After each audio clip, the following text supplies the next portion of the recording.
హైదరాబాద్ లో largest CREDAI non stop property show ఈ నెల 2, 3, 4 తేదీల్లో హైటెక్ సిటీ హైటెక్స్ లో. మాట తూటా కన్నా ప్రమాదం. మాట జారితే తిరిగి తీసుకోవడం కష్టం. అంతేకాదు, ఒక్క చెడు మాట మనసులను గాయపరుస్తుంది.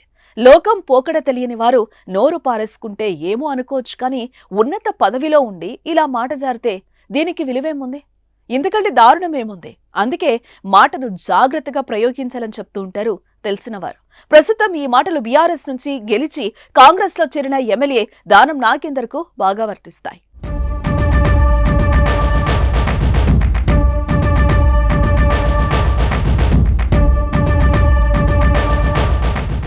దానం నాగేందర్ మాట్లాడిన మాటలు వినే ముందు అసలు ఏం జరిగిందో తెలుసుకుందాం ఒకసారి. తెలంగాణ అసెంబ్లీ సమావేశాలు జోరుగా సాగుతున్నాయి. బడ్జెట్ సమావేశాల నేపథ్యంలో రేవంత్ రెడ్డి సర్కార్ పలు కీలక ప్రకటనలు చేస్తూ ఉండగా, మరోవైపు అధికార ప్రతిపక్షాల మధ్య మాటల యుద్ధం నడుస్తోంది. సీఎం రేవంత్ రెడ్డితో పాటు మంత్రులు గత బీఆర్ఎస్ ప్రభుత్వంపై ఆరోపణలు చేస్తూ ఉండగా, వాటిని గులాబీ పార్టీ ఎమ్మెల్యేలు అంతే ధీటుగా సమాధానం చెప్పేందుకు ప్రయత్నిస్తున్నారు. ఈ క్రమంలో బీఆర్ఎస్ సభ్యులకు, ప్రభుత్వ పెద్దలకు మధ్య మాటల తూటాలు పేలుతున్నాయి. ఈ క్రమంలోనే ఖైరతాబాద్ ఎమ్మెల్యే దానం నాగేందర్ కు కూడా అవకాశం రావడంతో ఆయన హైదరాబాద్ కు చేసిన కేటాయింపులపై ప్రసంగిస్తున్నారు.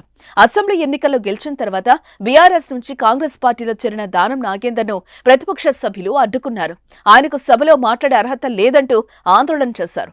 దీంతో తీవ్ర ఆగ్రహానికి గురైన దానం నాగేందర్ సహనం కోల్పోయి సభలో వాడకూడని పదాలు వాడారు. దానం సభా సాక్షిగా ప్రతిపక్ష సభ్యులకు ధమ్కీ ఇచ్చారు.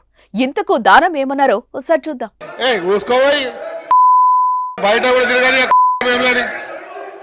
ఏమనుకుంటున్నారా మీరు?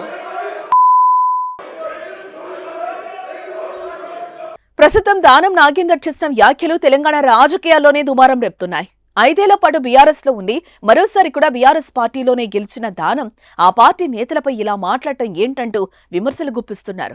దానం నాగేందర్ కు నోటి దురుసు కొత్తేం కాదని, బీఆర్ఎస్ పార్టీలో ఉన్నప్పుడు కాంగ్రెస్ ని, కాంగ్రెస్ లో ఉన్నప్పుడు బీఆర్ఎస్ ను తిట్టడం దానం నైజమని ఎద్దేవా చేస్తున్నారు. ఏ ఎండకు ఆ గొడుగు పట్టడంలో దానం నాగేందర్ కు సాటి లేరు మరెవరు అంటూ కామెంట్స్ చేస్తున్నారు.